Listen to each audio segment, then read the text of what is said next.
Hey guys, and welcome to the second episode of our podcast. I'm Peter, My name's Tanner. and we got a couple of things to get into. We're at part two, so why don't you tell us a little bit what we got going on?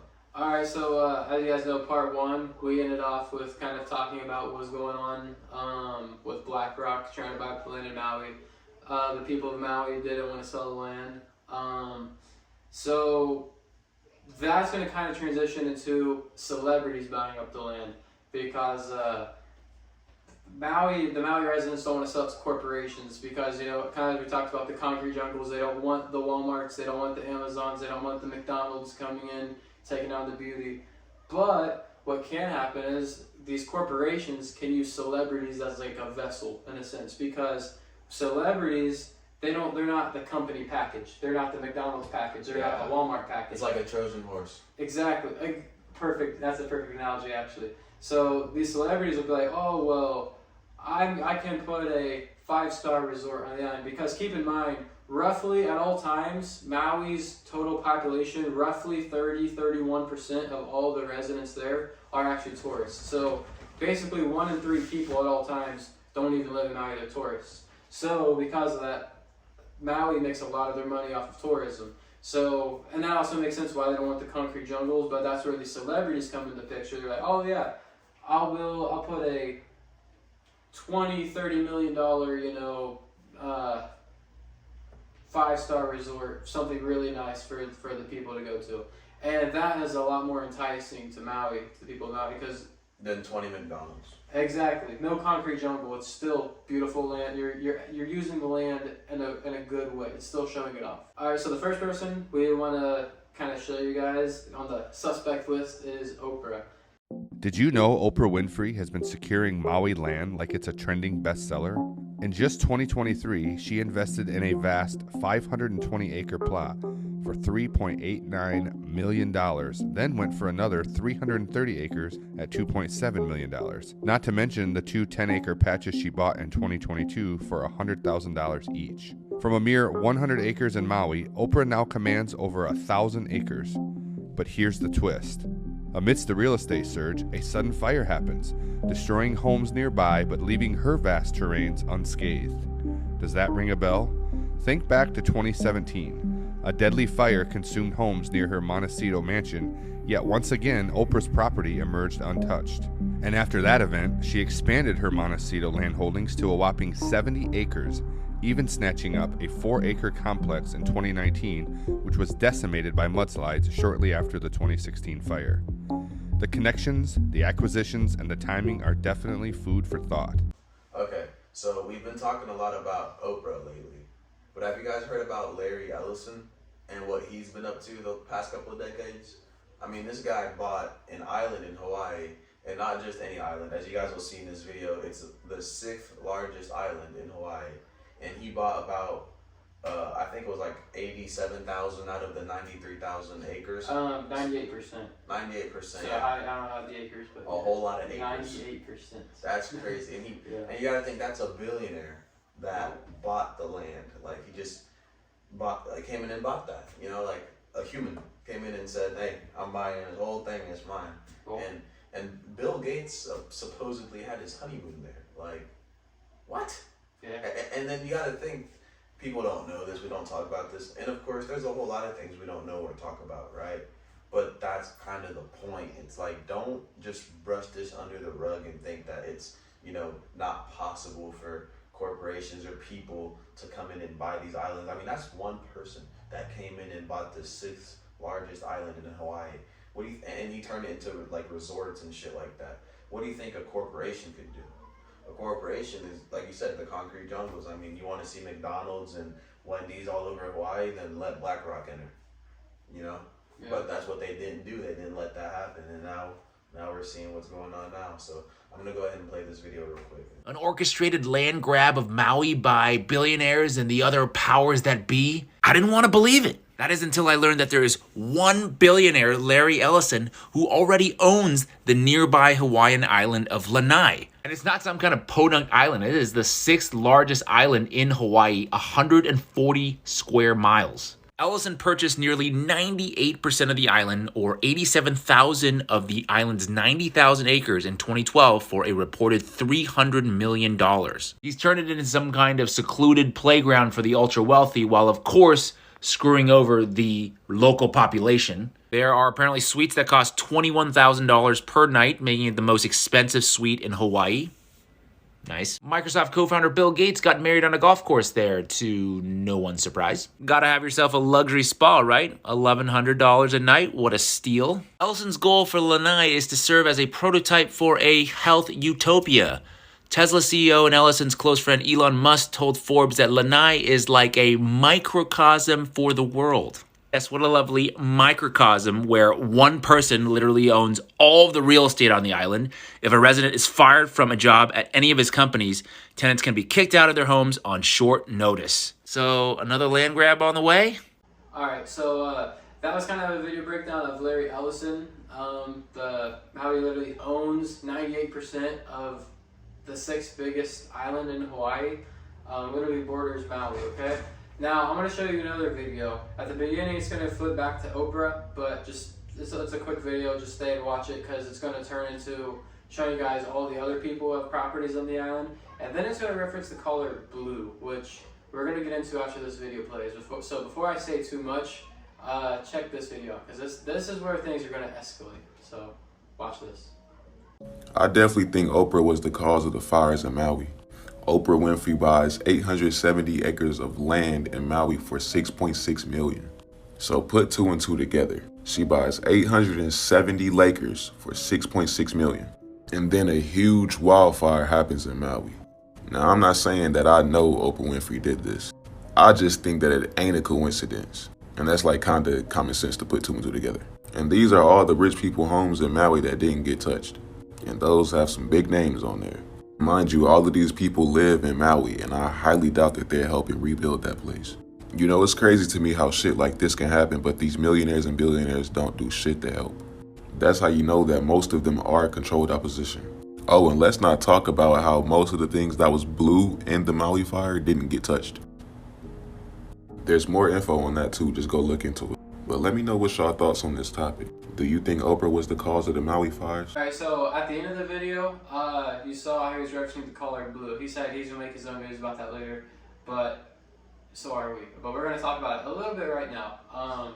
So we're going to have more to get into later. But as you see in that video, there was like a blue car that didn't catch on fire. I did notice that.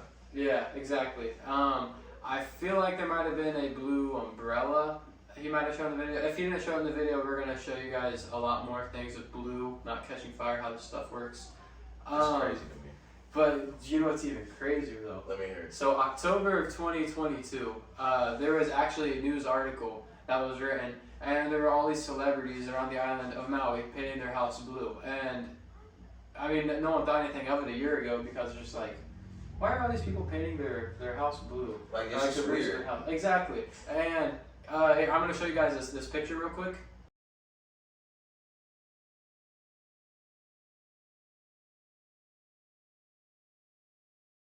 So isn't that odd?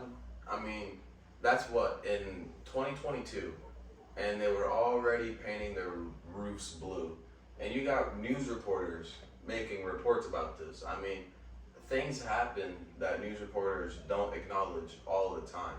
But the fact that they acknowledge that must mean that it was happening, you know, like pretty often, or at least like it was just a strange thing. Strange coincidence. Yeah, because I mean, it costs money to do that too. You know, you have to pay the laborers, you have to get the paint, you have to do all that stuff. You know, it costs money to get things done.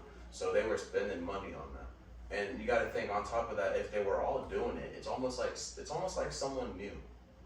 You know? Yeah. Oh yeah. And if you ask me personally, out of all the colors you could paint your roof, if I want a new roof color, blue is not it. I mean, I don't know about you, but I don't think my dream house. If I'm a billionaire or a like hundreds of millions of dollars, right, and I have bougie property, I'm not gonna say, you know what I think I'm gonna do today? I think I'm gonna paint my roof blue, solid blue. You know motherfucking thing.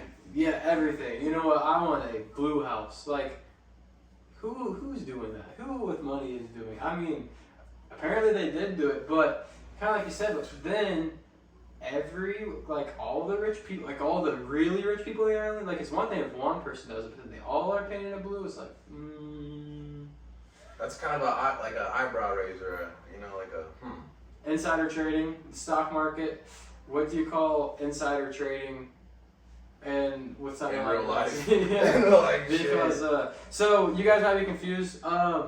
We're gonna get deeper into the color blue because this runs deep. This is actually a theory that goes crazy. It's not even a theory, but that's what people perceive it as. We'll show you how it's not a theory, but because there's more to get into in today's episode, that's gonna be for part 3.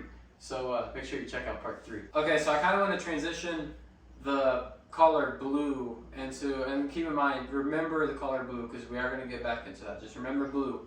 But I want to transition that into how the elected officials, like their response, what they think about Hawaii. So the first video, it's a Hawaii senator. His name's Brian Schatz. He is a piece of Schatz, for sure. Ironically. Yeah, his last name fits the description of his personality, his character.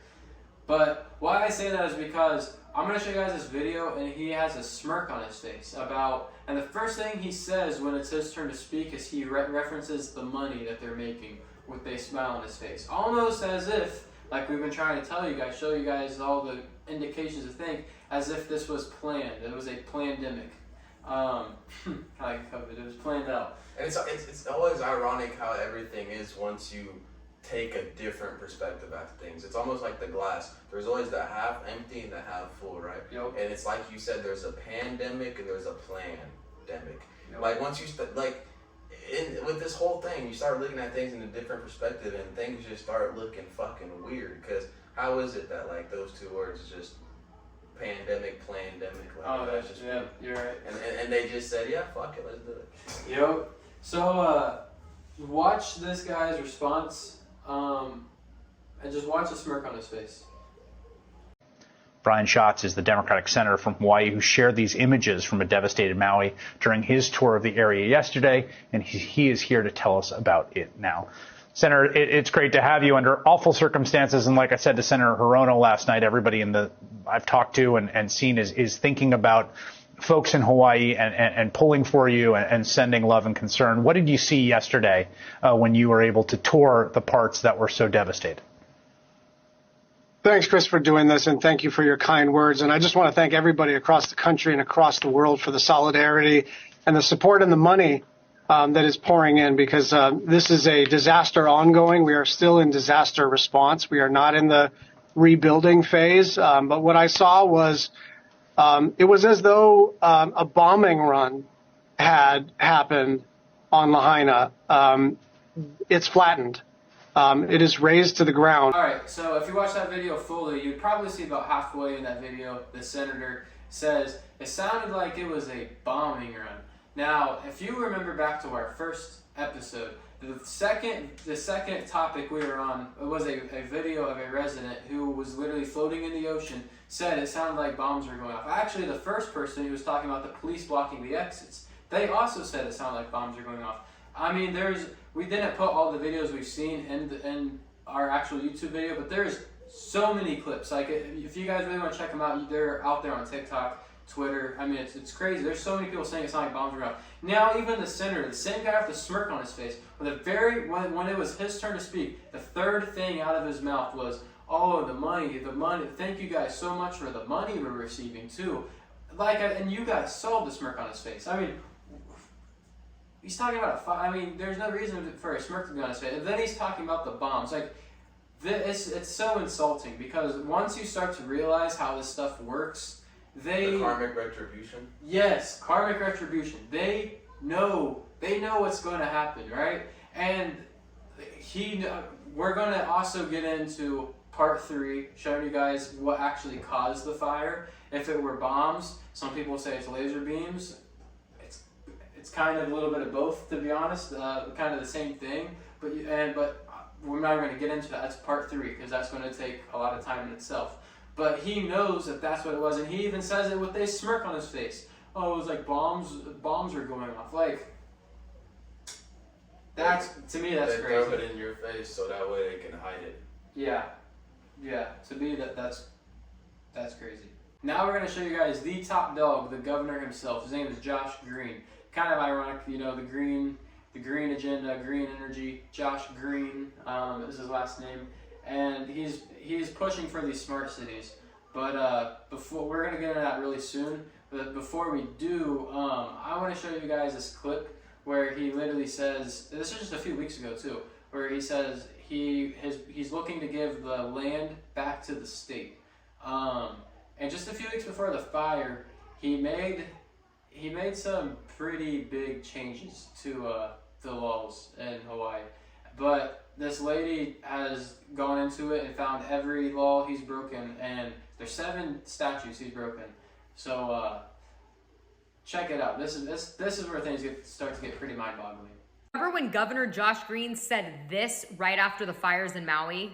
Thinking about ways for the state to acquire that land so that we can put it into workforce housing, to put it back into families, or to make it open spaces in perpetuity as a memorial. Everyone thought that sounded weird, but then last week, Justin Huey, a Lahaina resident, went to the Maui County Council meeting to testify and said this. My name's Justin Huey. I am a teacher, a third grade teacher from the burned down King Kamehameha III Elementary in Lahaina, and I am testifying on my concerns of the governor's emergency proclamation that happened 3 weeks prior to the fire, and how it suspended 7 state statutes, of which exonerated everything that you guys are in charge of, covers county organization, administration, and to my knowledge, this was the first emergency proclamation in the country that didn't have a preceding incident. Normally it's like a hurricane, boom, we got an emergency proclamation.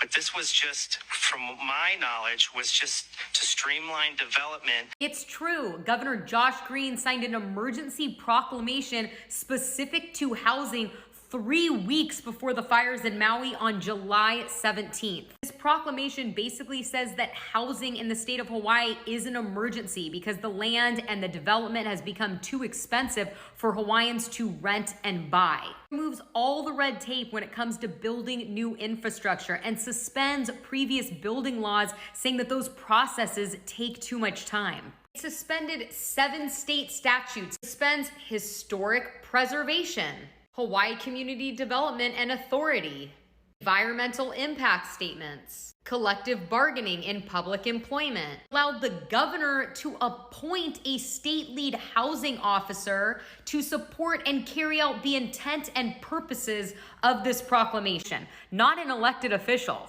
It states what is needed to promote the expedient development of housing. Number 4, brownfield sites that are developed primarily to provide housing.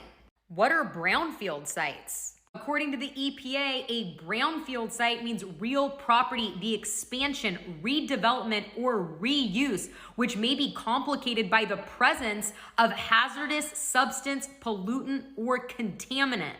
Isn't that why the government's saying that they're having to build these fences around Lahaina to keep the pollutants out? Also, a super weird coincidence is that the EPA's Brownfields 2023 premier event happened in Michigan on the exact dates of the fires in Maui, August 8th through the 11th.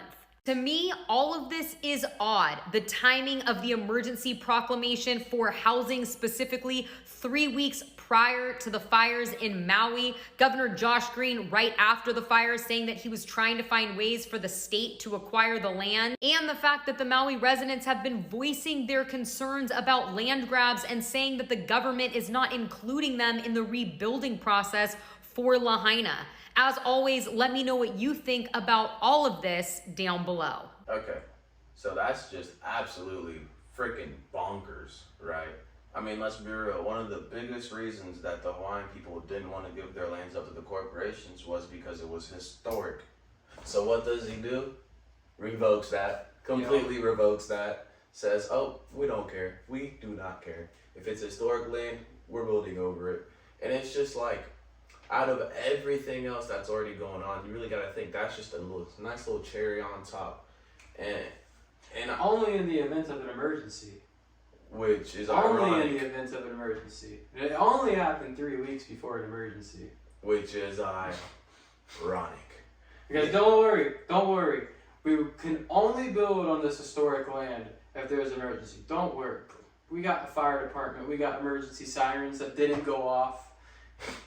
Don't worry. There's going to be no emergency. And look, this is only in the case of an emergency. And I want you guys to understand, if it looks like we're being a little bit sarcastic or joking or in ways, it's because you have to think that's how they are in their offices. I mean, it might not seem like that, but these are people that don't give a crap about anyone. I mean, they know very well what's going on, what they're doing, what they're deterring.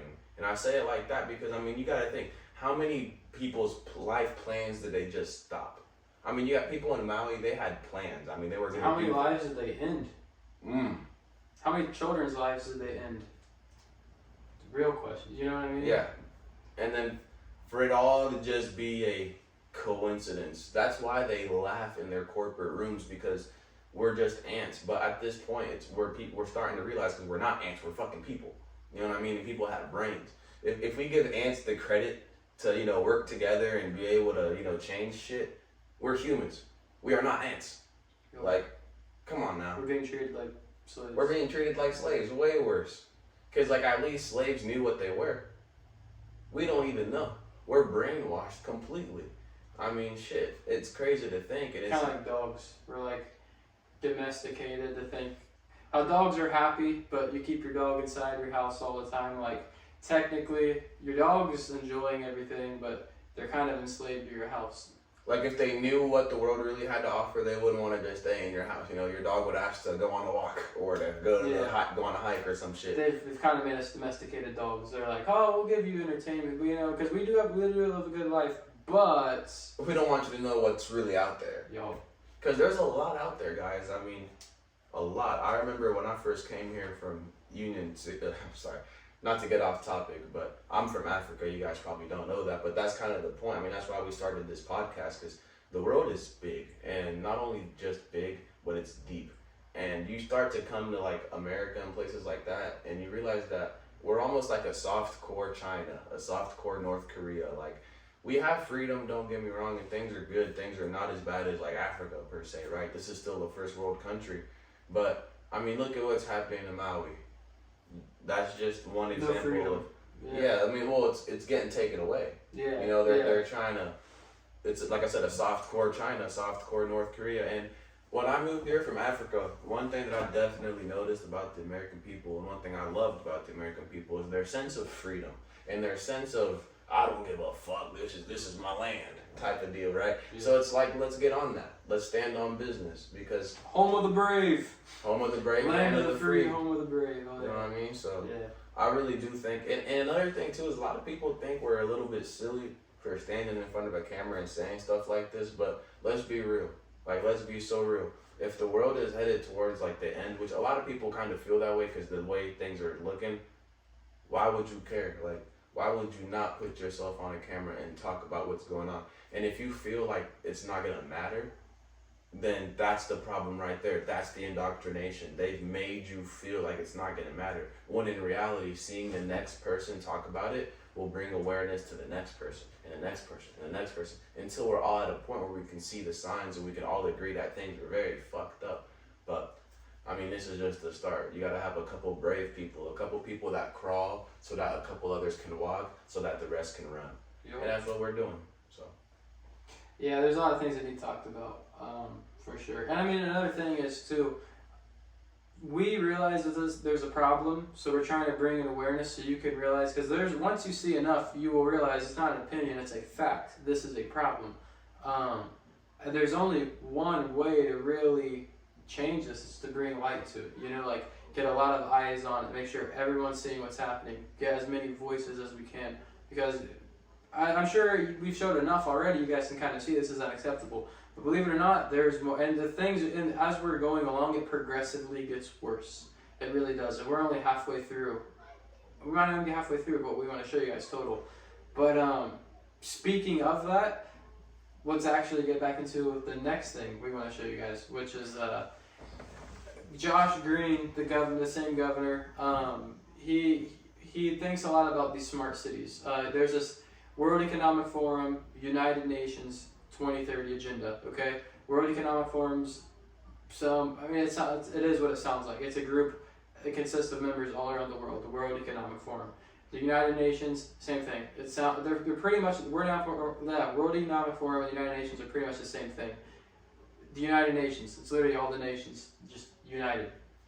They are working together. They have this thing called a 2030 agenda. Within this 2030 agenda, they have this other thing called smart cities. Smart cities are pretty much these like futuristic cities where it's all green energy. Like I said, kind of ironic because green energy, you know, the guy's last name is Josh Green. As we make these videos, you also see how they love to have all their like karmic retribution.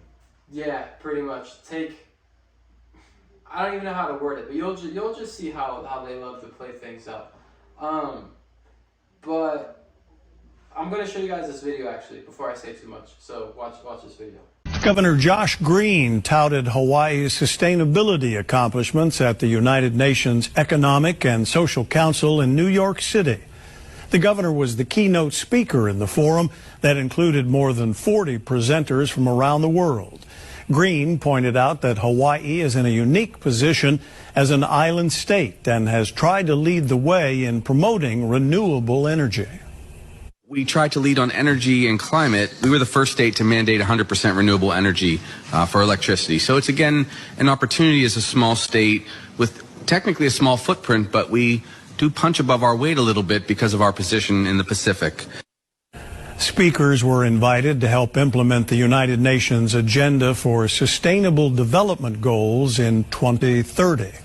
All right, so as you saw in that video, Josh Green, the governor, he was kind of talking about how Hawaii is doing really good with this energy and how they are cooperating and plan with this 2020 or 2030 vision, 2030 agenda that's also being incorporated with the World Economic Forum, with the United Nations. Keep in mind the name World Economic Forum. I'm going to show you guys a video kind of breaking it, because if you go to their website, they have a section on their website specifically about smart cities.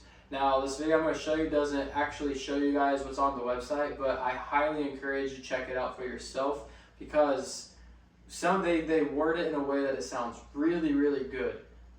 But when you really think about it, it's dystopian. If you guys have ever seen the TV show Black Mirror, it's like some of like the early seasons of Black Mirror, how that was like, in a way.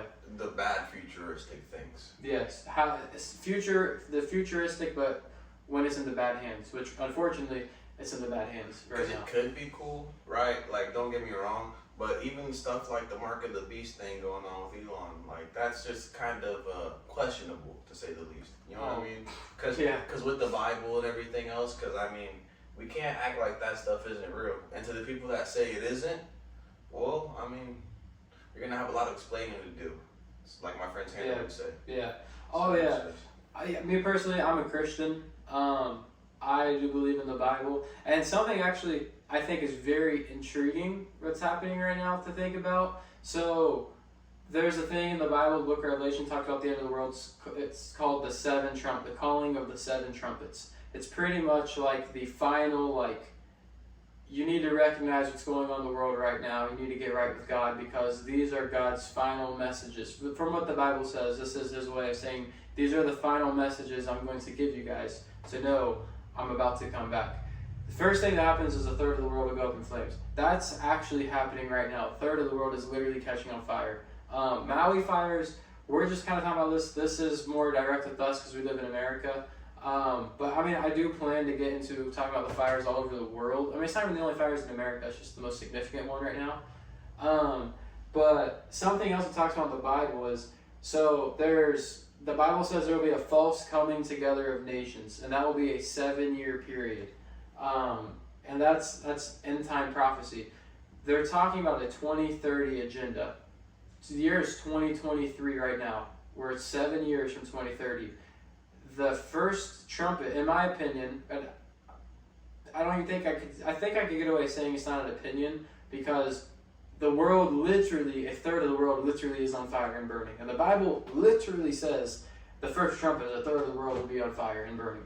So I think I could go ahead and be safe in calling that a fact, because I mean it checks out on both ends. But yeah, the Bible also says it's a 7-year process from start to finish, right?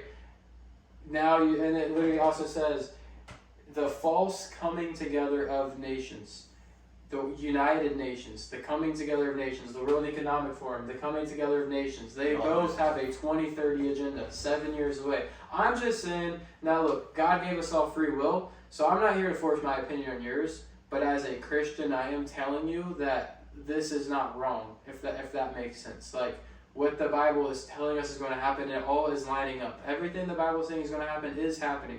So you could try to discredit it, but to completely honest with you, the Bible has not, I mean, it's just a fact, it really has not missed. But you are free to decide what you want to do, but I definitely encourage, if you're looking to start with like prayer, start with just kind of asking God any questions, trying to build a relationship with God, and just keep an open mind, and you'll be very surprised. God, if you're genuinely searching for God, He is not going to leave you hanging. But I don't want to branch this video too far into religion. I love my religion, I love God, but we have to stay a little bit on topic. Exactly, and I'm going to make videos. Trust me, I'm going to have my own personal page. I want to get into that very big. So don't think I'm just, for all my Christian viewers, don't think I'm disregarding God. I never will do that, ever. But I will get more in depth with that in the different videos, because we're gonna wrap this video up real quick. So the smart cities, the governor was kind of bragging about, oh, we could, I forget what he said, we something about a punch, we can put more of a punch than like what, because they're a small nation, but they are leading with the energy. So it seems like they are in accordance to go to the next step of these smart cities that are in line with the 2030 agenda, with the already coming out for the people he was literally talking to. And there's actually a list. So Hawaii, I know Honolulu and Maui, and there's a third city. I forget the name of the third city, but they're like set in stone to become smart cities. That is their 2030 vision. They have a list of all the cities throughout America they want to put in smart cities. What better way to start your smart city than to burn down everything in the way? Keep in mind, 3 weeks before the fire, the same governor put in an emergency notice to where the state could disregard all of the land, whoever owns the land, they could disregard the historic value, and they can build over it under an emergency declaration, I guess you would call it, right? So now, you know, Biden's slogan, Build Back Better. Now, Hawaii, it appears that they're going to attempt to build back better. It's crazy, because I think I'm now starting to see what Biden really meant by Build Back Better, you know? This is crazy, really. But, that's pretty much going to wrap up this video. Actually, no, I want to show you guys one last. I want to show you guys a quick clip of this guy kind of talking about smart cities a little bit. But like I said, go to the World Economic Forum website.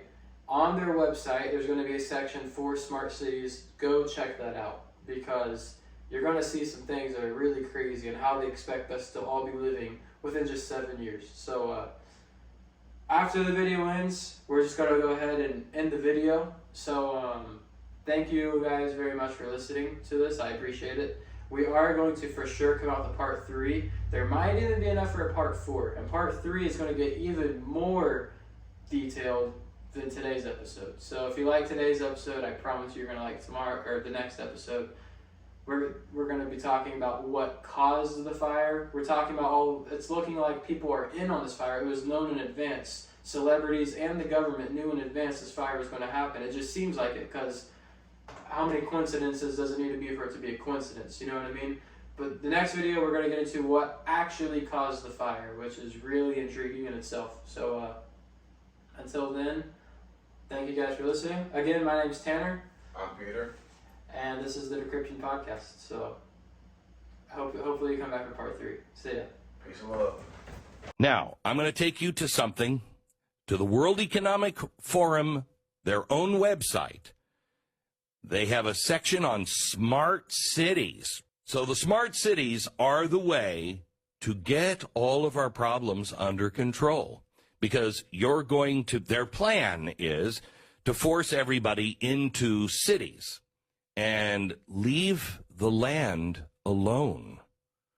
Remember, they have to, by 2030, and Biden's already done this, he's going to preserve 30% of all land in America.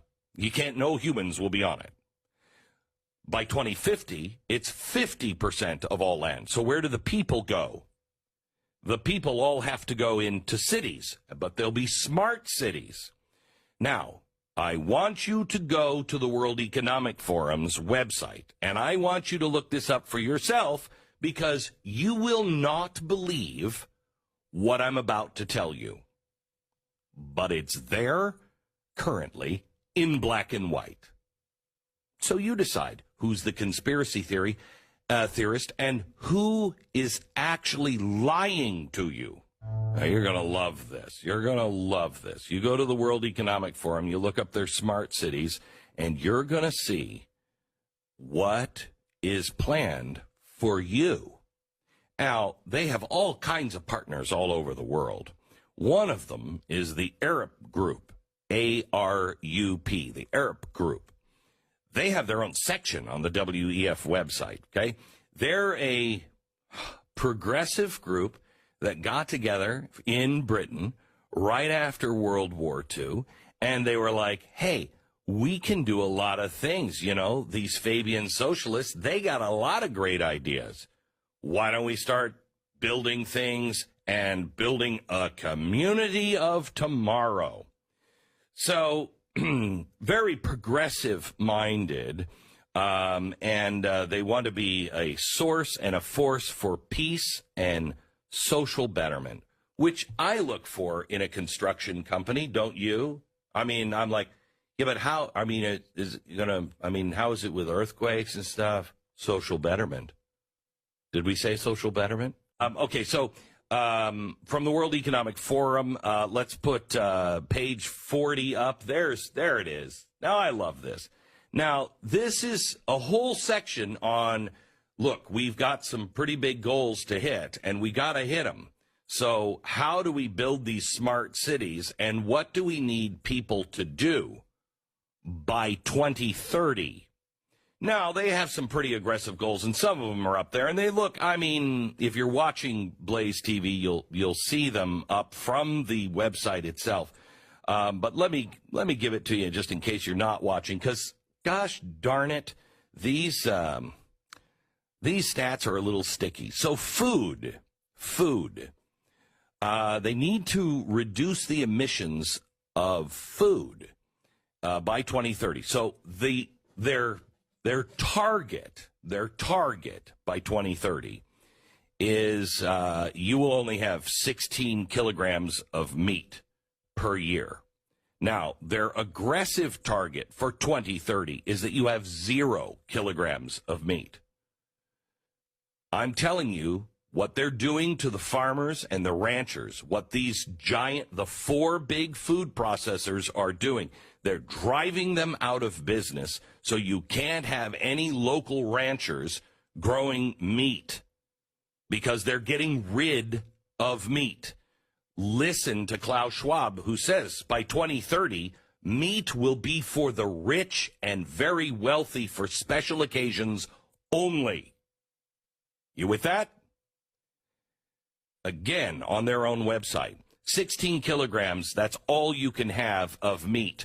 Right now, the dairy consumption, milk or derivative equivalent, so cheeses and everything else, they're hoping that you will only have 90 kilograms of that, but their aggressive, ambitious target for 2030 is 0. Now remember, they need you to live like we lived in the pandemic, except without the nice stuff that you might have had, like cheese and milk and meat in the pandemic. You'll be required to only have 2,500 calories a day. Now, I don't know about you, but I don't think I could live on 2,500 calories a day. I really don't like the fact, maybe it's because I've studied so much about the Holocaust and, when governments and institutions start regulating calories, makes me think of the Holocaust a little bit, but maybe that's just me.